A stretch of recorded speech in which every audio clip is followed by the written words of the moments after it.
The subject matter in his work is predominantly portraiture, with American cultural, political, social, and historical themes. He describes himself as a history painter, although his work is created with a heavily spray-fixed chalk pastel on raw canvas. His art is not solely meant to represent the image being depicted, it is also meant to represent the image's original format. On this edition of Art Now, we'll look at the work of Jason Patterson.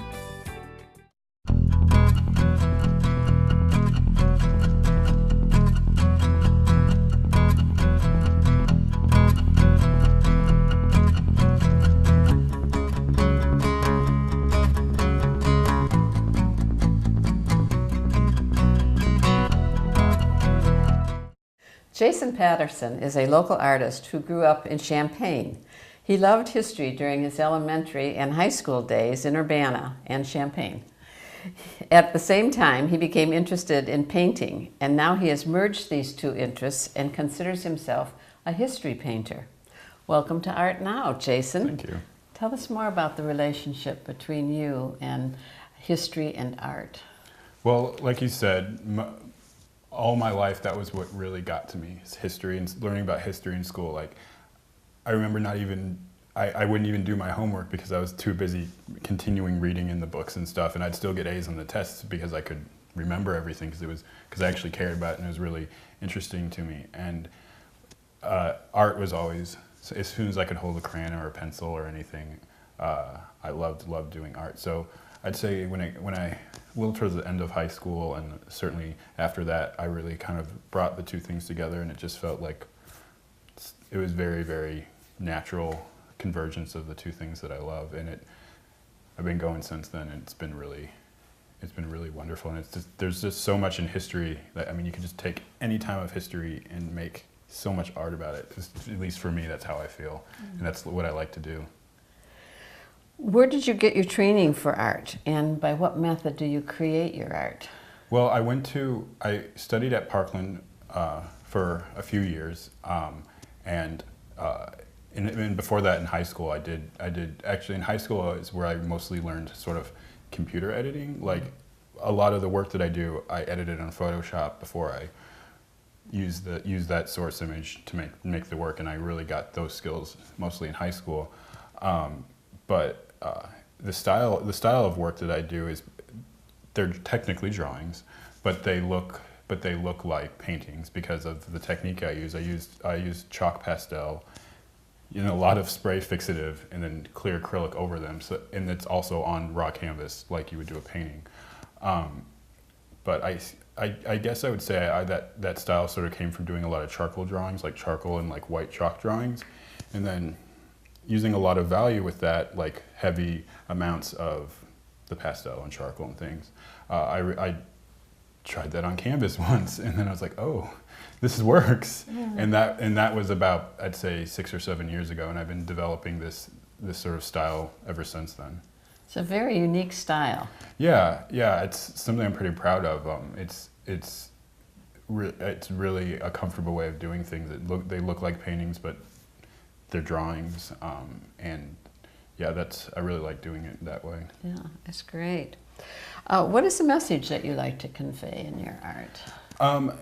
I try to be it's not so much that I want to send a message, it's more about I want to get people thinking about a time or an event or people in history. I want, as I guess I could say as dramatically as I can, I want to present something that people might not know, and then they might go on and learn about it and find out for themselves. I don't really like making a political or cultural statement. I mean, cultural, I guess if I'm going to make statements, they're usually a little bit more cultural than political, because I'm not really trying to push either side of any political side of the spectrum in my work, but I feel like I want people to figure that out themselves by learning about something and then going on and I mean, thank goodness for the internet. It's really easy to learn about the things that I make work about. Right. Well, that's what I was going to ask you with some of these images that I've noticed, they are about great historical time periods. And so that's what I was wondering, how you do your research in addition to the Google. Where do you find your original images? Like some of these that you've done, the old portraitures of people from Civil War times. I found those rather interesting too. So where do you find that kind of information on which to base your work? Yeah, it's mostly the internet, but then specifically for the more recent stuff I did, that Yale had a pretty good archive, and then the Library of Congress has a wonderful, very accessible archive of old images. They have a Flickr page that they post things on constantly, and I mean, their Flickr page is amazing. Like when I started following that page, I'd say like 6 or 7 years ago when I started doing this kind of thing, and the images I think they were at about 1903, and they post things every day, and I don't think they're till 1905 yet. Really? Like they're just pouring things on there, but it's still like they have so much. So I've used their stuff not necessarily just as a specific person's image, but sometimes if I want to convey images of a certain time, I can look at these images like, oh, that sort of faded in they fade in a certain way, or they're edited, or not edited, but sort of aged, or in ways. So it's a wonderful source. I mean, the internet is really nice. Yeah. Well, I think you even took some tintypes, didn't you? And made paintings from the original tintypes, which I think is really a wonderful process. Yeah. Well, that again, those were mostly from Yale, but yes, they're all tintypes, Ambrose types, daguerreotypes, and they also have a really good archive that's available to the public that I used, and it was a really good source to get work from. Good. Now this exhibit that you have up at Northwestern University, tell us a little bit about that. Well, that series is called New Americans, and it's portraits of African Americans in the mid to late 19th century, which a few years ago I found these images that Yale had put online from this collection that they have at one of their libraries of African Americans, and to me it was so out of context. When you see images of African Americans in the 19th century, it's rarely positive, whether it's intentionally negative, whether they're like sort of like entertainment sources that are being sort of exploited, or if they're sort of like people use them as showing how horrible slavery was, or like look at these people, look at all these scars on their back from when they were slaves. But these images are of people who look like they have actually some wealth, and certainly, and the photographs look like they're portraits that they wanted taken for them and their families and their friends. So that context was something I was really interested in, and I really wanted to make a whole series around those images and recreate them and present them almost like portrait paintings of the early 19th century with images from the late 19th century.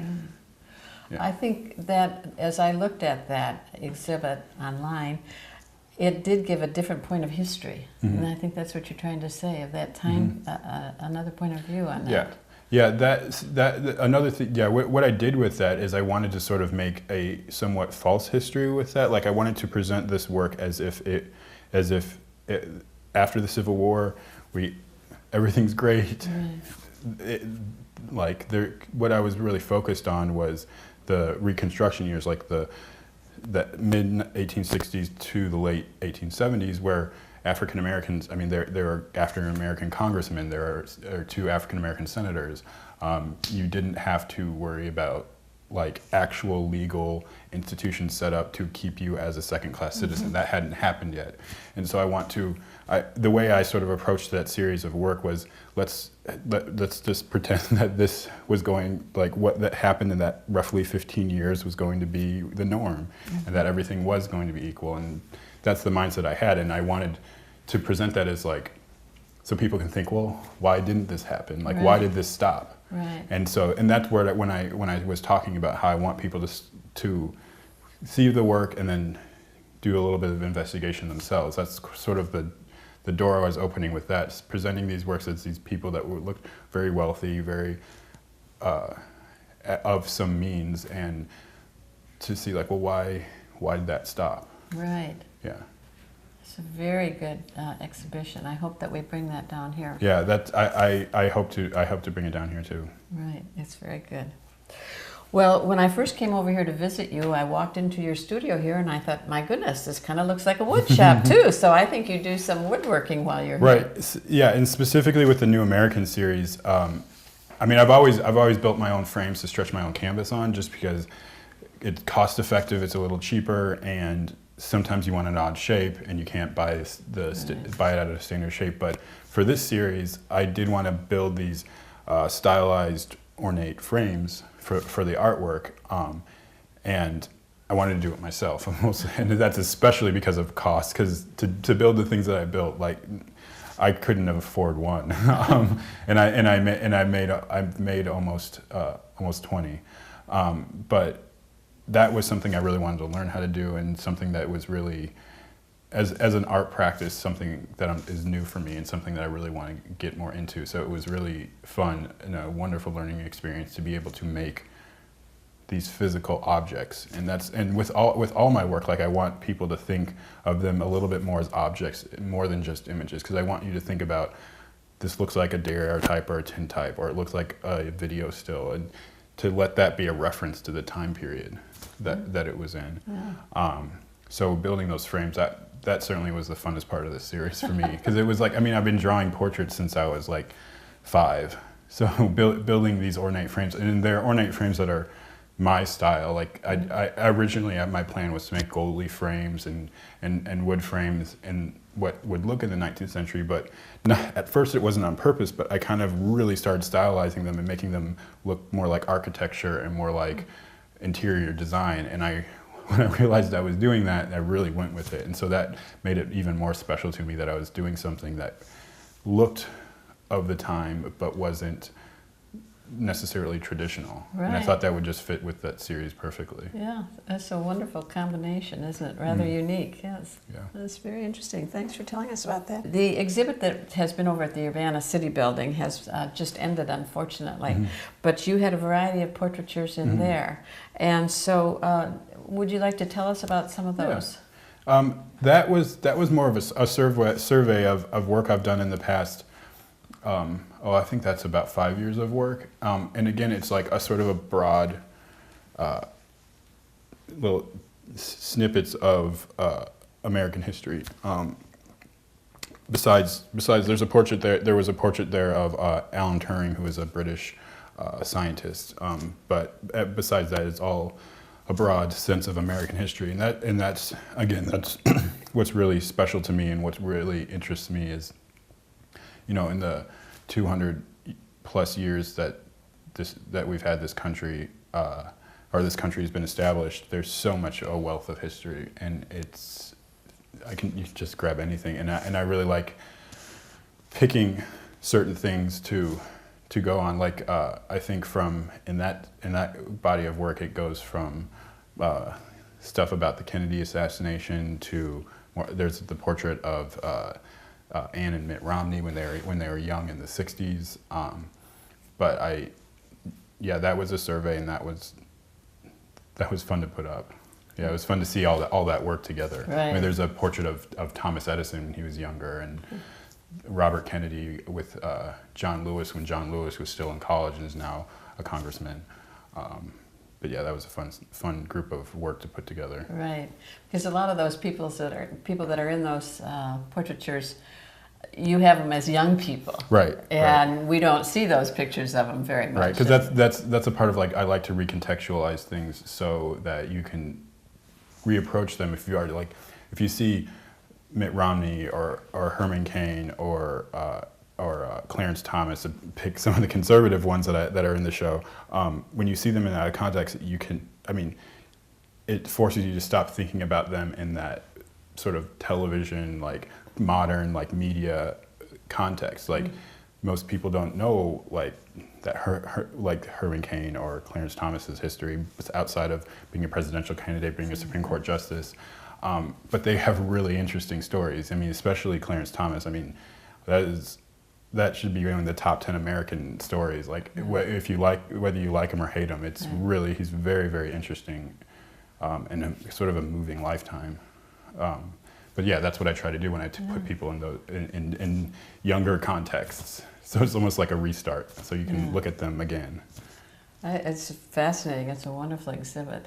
You must be very busy looking up the history of all these people, and then the time that takes you to do the portraiture and build the frame. Yeah, I guess it does count as being busy, but I can't imagine doing anything else, and it doesn't seem like there's not much negative sort of busy to it. Like for me, the only time it's frustrating is if I'm tired, because like then I can't do it. But I think it is a good feeling when you realize, like, if I didn't have to sleep, this would be a lot easier. Or where you actually have to schedule sleeping so that you actually can do work. I guess, I mean, that's a good problem to have. I guess that means you're doing something right. But yeah, it is being able to do what you love for a job, and it counts as being productive. Right. and like sometimes I think this is too fun, shouldn't I? But no, I'm very lucky that this is what I do. Right. Well, we're lucky to have you here in Urbana too, and we're so happy that you agreed to come on Art Now with us and tell us about your work. Where can people find out more about you? You can go to my website, which is jasonpattersonart.com. As of now, it's really a hub for all my social network. I'm on like Twitter and Instagram and Facebook, and it'll send you to those sites. But I update daily, so there's always something new that people can either look at or learn about or hear about. Oh, that's good. Maybe before we leave, you can just tell us about a couple of these that are right here in your studio. Right behind us is, right to our left is a portrait of Ethel Rosenberg. It's actually her mugshots when she was arrested in the 50s. Her and her husband were the last Americans to be executed for treason, and it sort of opened the floodgates for the Red Scare, and I mean, a lot of people look at it as an inappropriate punishment for them. They absolutely did commit treason, but the treason that they did probably didn't warrant death sentence. Mm-hmm. And then next is a little bit more locally, as far as history goes. This is the former governor Rod Blagojevich with Richard Nixon, because when Blagojevich was in college, he went to DC on vacation with friends, and they ran into Richard Nixon, and Richard Nixon signed an autograph for him. Which, for having these two guys next to each other, I feel like is a really convenient photograph to have. So I absolutely had to make this piece. So that's definitely one of my favorites, especially just the look on his face, and especially that you can tell that that's Nixon without him looking up. Right. He had such a caricature look to him. And then behind us, actually, is a very local image. This is Irma Bridgewater, who was a big figure in Champaign-Urbana history, who passed away a little while ago, but she lived to be 99. This is actually her Champaign High School senior picture. Really? But I was glad that I got to show it to her in person before she passed away. And then here is this is a portrait of Bob Dylan, but this is Bob Dylan on television in 1963 during the March on Washington, because they had lots of people performing before King spoke, and this was Bob Dylan when he was singing. So these are some I pulled out that was actually fun for me to look at, because I haven't looked at a lot of these in a while. Yeah. Well, it's sure a nice variety of pieces that you have. And that you have the local people too, like Irma Bridgewater. I know she was an outstanding member of our community. She was really wonderful, and she was. I mean, I spoke to her a couple times when I was, because this piece is a part of a larger series of all local African American women that were involved in the U of I or Champaign-Urbana or both, and she was an example of both. Exactly. And her whole family did amazing things for this community. Absolutely. Yeah. Exactly. Well, that's wonderful. Well, it sure has been a pleasure to talk with you and meet you. And I think if young people just look at your art, they can learn a lot about history, right? Right. I hope so. Exactly. I hope so. So thank you so much for being with us on Art Now. We really appreciate it. Thank you. And thank you for joining us for Art Now. This is Ginny Waaler, and we'll see you again later.